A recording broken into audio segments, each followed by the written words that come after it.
Hello दोस्तों, आप सभी लोगों का स्वागत है।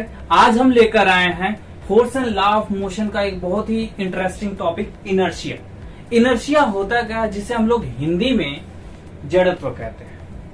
ये कैसे क्या होती है, इसकी परिभाषा क्या होती है, इसके कितने प्रकार होते हैं, यानी इसके कितने टाइप्स होते हैं, वो सभी के बारे में हम लोग चर्चा करेंगे। इससे रिलेटेड एग्जाम्पल भी हम लोग पढ़ा जाएगा, ठीक है। और इसको इतने अच्छे से एक्सप्लेन किया जाएगा जो आपको इससे कोई भी डाउट नहीं होगा।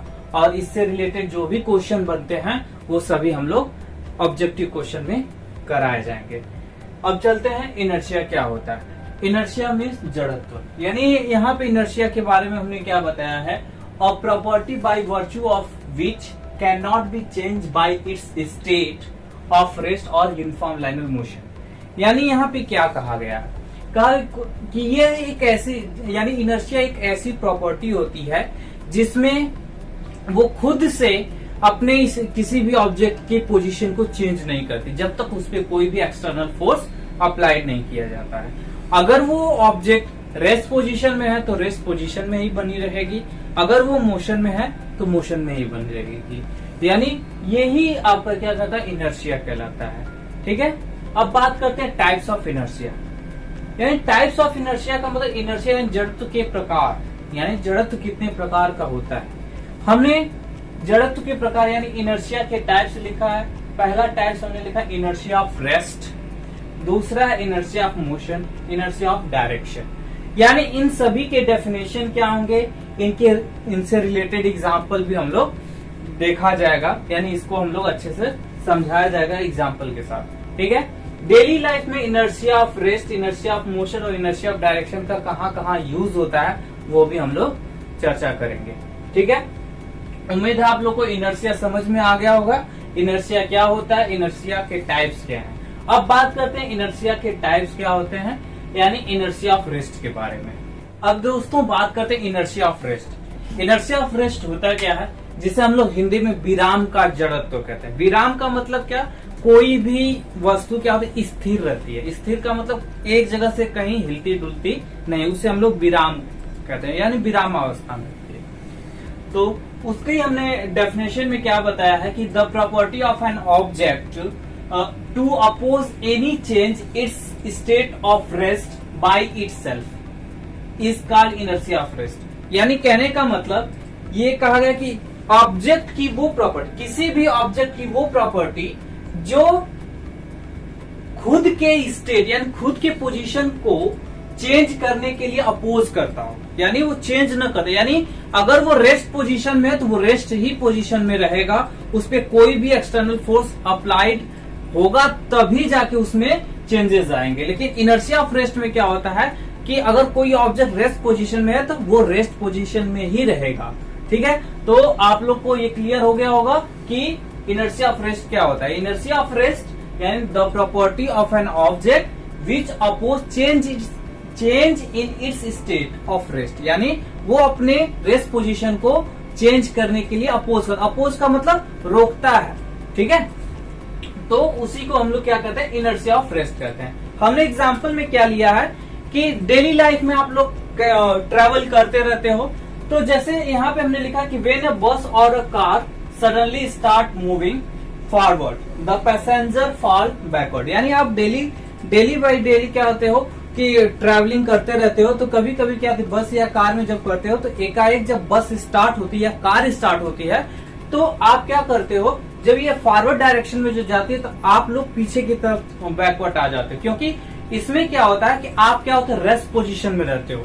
तो वो रेस्ट पोजीशन में रहने के कारण जब कार मूव करती है तो आप सडनली क्या होते हैं, बैकवर्ड की तरफ, मतलब यानी पीछे की तरफ चले आते हो। इसलिए आप लोग हम ये किसका एग्जाम्पल आ जाएगा, इनर्शिया ऑफ रेस्ट का, ठीक है। ऐसे बहुत सारे एग्जाम्पल हैं डेली लाइफ में जो इनर्शिया ऑफ रेस्ट की कैटेगरी में आते हैं, उसे भी हम लोग चर्चा किया जाएगा, यानी उससे आप और भी अच्छे से देख सकते हैं, ठीक है। अब हम लोग बात करते हैं इनर्शिया ऑफ मोशन के बारे में। इनर्शिया ऑफ मोशन होता क्या है दोस्तों, अब हम लोग बात करते हैं इनर्शिया ऑफ मोशन के बारे में। इनर्शिया ऑफ मोशन का मतलब गति का जड़त्व, यानी जब कोई ऑब्जेक्ट क्या होता है, मोशन में होता है तो उसमें कैसे इनर्शिया ऑफ मोशन होता है वो जानते हैं हम लोग। यानी डेफिनेशन के अकॉर्डिंग हमने बताया है कि the property of an object oppose any change in its state of uniform motion by itself. यानी कोई किसी भी ऑब्जेक्ट की वो प्रॉपर्टी जो अपोज करता है कि अपने पोजीशन को अपोज करता है कि यूनिफॉर्म मोशन से न बदली जाए, ठीक है, तो उसी को क्या कहते हैं, इनर्शिया ऑफ मोशन कहते हैं। यानी कोई भी ऑब्जेक्ट हो अगर वो मोशन में है तो वो मोशन में रहना चाहेगा, उसमें कोई अलग से क्या होता है कि अगर हम फोर्स अप्लाई करते तभी उसमें चेंजेस होता है, बट अगर वैसे वो क्या होता है उसी पोजीशन में बना रहता है, उसी को हम लोग क्या कहते हैं, इनर्शिया ऑफ मोशन कहते हैं, ठीक है। जैसे हमने एग्जांपल में हमने लिखा है कि when the driver of a bus running at a high speed, यानी कोई ड्राइवर है बस को बहुत तेजी से चला रहा है, सडनली अप्लाइज ब्रेक, यानी अचानक उसने ब्रेक लगा दिया, the passenger experience forward push, यानी इसमें क्या होता है जो उस बस में यात्री बैठे रहते हैं वो क्या होता है कि जब सडनली ब्रेक लगाता है ड्राइवर तो वो आगे की तरफ गिर जाते हैं या गिरते हुए महसूस करते हैं। ऐसा इसलिए होता है क्योंकि जो बस क्या होती है मोशन में रहती है कि और जब सडनली ब्रेक लगाया जाता है तो आपकी बॉडी क्या होती है, मोशन में आ जाती है। ऐसा इसलिए होता है इनर्शिया ऑफ मोशन की वजह से, ठीक है। अब हम लोग बात करें इनर्शिया ऑफ डायरेक्शन होता क्या है, ठीक है दोस्तों। अब हम लोग बात करते हैं inertia of direction. Inertia of direction का मतलब दिशा का जड़त्व, यानी अगर कोई भी ऑब्जेक्ट मोशन कर रहा है एक फिक्स डायरेक्शन में तो उसमें इनर्शिया ऑफ डायरेक्शन कैसे होता है वो जानते हैं हम लोग। यानी हमने यहाँ पे लिखा है बोर्ड पे कि the tendency of an object to oppose any change in direction, यानी किसी भी ऑब्जेक्ट की वो प्रॉपर्टी या टेंडेंसी जो अपोज यानी अपने डायरेक्शन को चेंज करने के लिए अपोज करती है, उसी को हम लोग क्या कहते हैं, इनर्शिया ऑफ डायरेक्शन कहते हैं। यानी कोई भी ऑब्जेक्ट एक फिक्स डायरेक्शन में अगर मोशन कर रही है तो वो उसी डायरेक्शन में मोशन करना चाहेगी, यानी वो चेंजेस कब तक नहीं होंगे जब तक उस पर एक्सटर्नल फोर्स अप्लाइड नहीं किया जाएगा, ठीक है। तो उसी को हम लोग क्या कहते हैं, इनर्शिया ऑफ डायरेक्शन कहते हैं, सॉरी इनर्शिया ऑफ डायरेक्शन कहते हैं।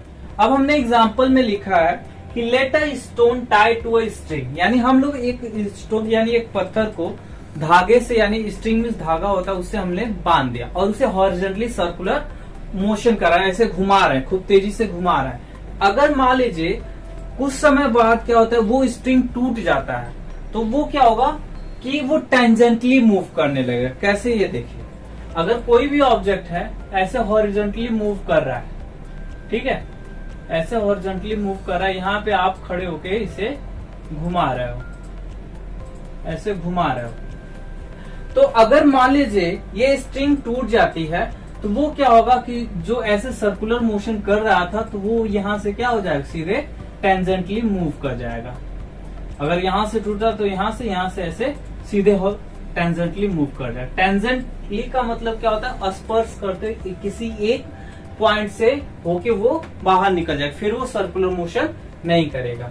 जैसे मान लीजिए अगर हम लोग टेंजेंट को समझ लें तो टेंजेंट क्या होता है, सर्कल के किसी एक पॉइंट से होकर जाती है, वो लाइन को हम लोग क्या कहते हैं, टेंजेंट कहते हैं। तो वैसे वो टेंजेंटली मूव करने लगेगा, यानी टेंजेंटली मूव करने का मतलब क्या होगा, उसके यानी डायरेक्शन में चेंज हो जाएगा जब वो अगर वो धागा क्या होता है टूट जाता है, ठीक है।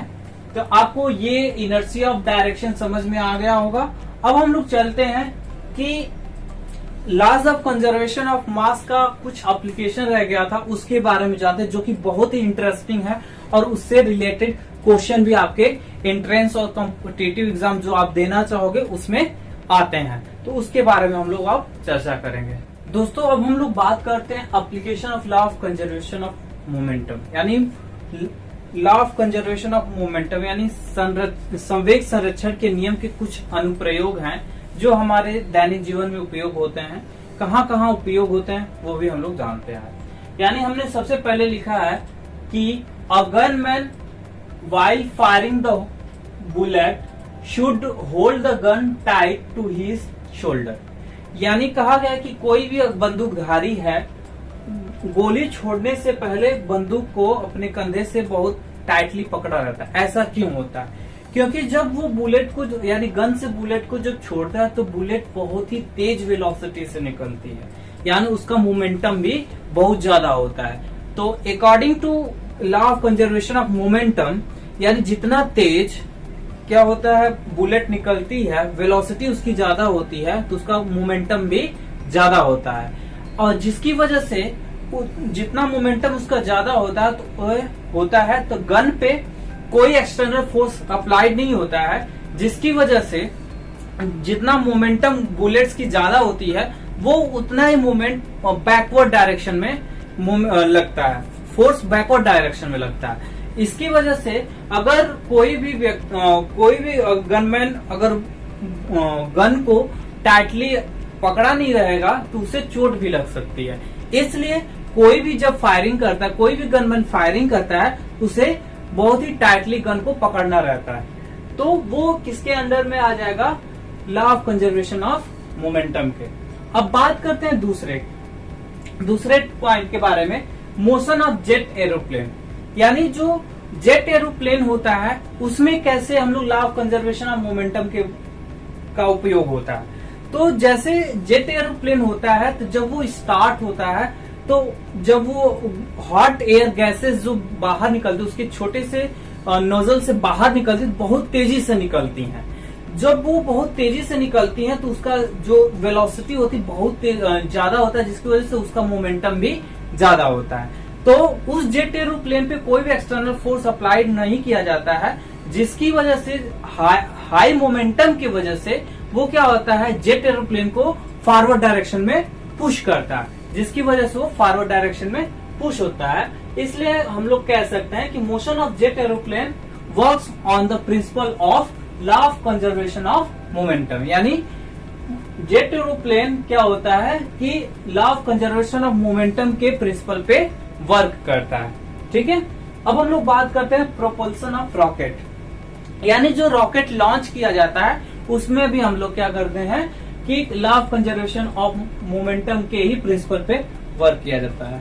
ठीक वैसे ही क्या होता है कि जो कहीं भी आग लगी रहती है तो फायरमैन क्या होता है कि जब आग बुझाने के लिए होस पाइप पकड़ा रहता है जिससे वो पानी का छिड़काव करते हैं, उसमें भी हम लोग क्या होता है law of conservation of momentum का उपयोग होता है। कैसे? क्योंकि अगर वो इतना कहीं कहीं बहुत बड़ी बड़ी बिल्डिंगों में जब आग लगती है तो वहां पे क्या होता है, जो फायरमैन क्या होता है कि बहुत ही हाई वेलोसिटी से वाटर को क्या होता है वहां तक पहुंचाने की कोशिश करता है, जिसकी वजह से आग बुझ जाए। तो उस होस पाइप को बहुत ही टाइटली पकड़ना होता है, क्योंकि जब वो वाटर का जो प्रेशर होता है बहुत ही हाई होता है, क्योंकि वो हाई स्पीड से जाता है, जिसकी वजह से उसका मोमेंटम भी बहुत हाई होता है। तो जब वो मोमेंटम हाई होता है तो वो बैकवर्ड डायरेक्शन में भी उसे पुश करता है। इसलिए जो फायरमैन होता है होस पाइप को बहुत ही टाइटली पकड़ा रहता है। तो वो इसकी वजह से क्या कहते हैं कि जो इनिशियल मोमेंटम और फाइनल मोमेंटम क्या होते हैं, जीरो हो जाते हैं, और जिसकी वजह से ये क्या होता है उसे टाइटली पकड़ के हम लोग आग को, फायरमैन क्या करता है आग को बुझा देता है। तो ऐसे बहुत सारे जो एग्जांपल्स हैं, जो ऐसे बहुत सारे एग्जांपल्स हैं जो क्या करते हैं law of conservation of momentum यानी law of conservation of momentum के प्रिंसिपल पे वर्क करते हैं। ठीक है, अब इसके बाद क्या है कि आप अगर इस टॉपिक्स को और भी अच्छे से पढ़ेंगे, इसमें कहाँ क्या क्या दिया गया है या क्या रिलेटेड और भी फैक्ट्स हैं तो वो क्लियर हो जाएंगे। अब क्या करना है आपको, जितने भी हमने इसके force and law of motion के वीडियो अपलोड किया गया उसे आप ध्यान से एक बार अच्छे से पढ़ लें, जिसकी वजह से आपको कोई भी अगर टॉपिक में कोई भी कंफ्यूजन हो तो उसे दूर किया जा सके, और इससे रिलेटेड जो भी एमसीक्यू बने या ऑब्जेक्टिव क्वेश्चन बने वो आप आसानी से कर सकें। उम्मीद है आप लोग force and law of motion जो बहुत ही जबरदस्त चैप्टर है उसे आप लोग अच्छे से समझ गए होंगे। अब इससे रिलेटेड कुछ ऑब्जेक्टिव्स भी हम लोग कर चुके हैं, और उसको क्या करना है, उससे रिलेटेड और बहुत सारे ऑब्जेक्टिव आपको आगे चल के करने होंगे, जिसकी वजह से आप कोई भी एग्जाम को क्रैक कर सकते हैं। ठीक है, अब आप लोग ऐसे ही जैसे प्रिपरेशन आप लोग मन से करते आए हैं और भी अच्छे से मेहनत करिए, जिसकी वजह से आप सफलता आपको हमेशा मिलती रहे। आप जहां आप जिस मनचाहे कॉलेज में एडमिशन लेना चाहें वहां आपको मिल सके। तब तक के लिए धन्यवाद।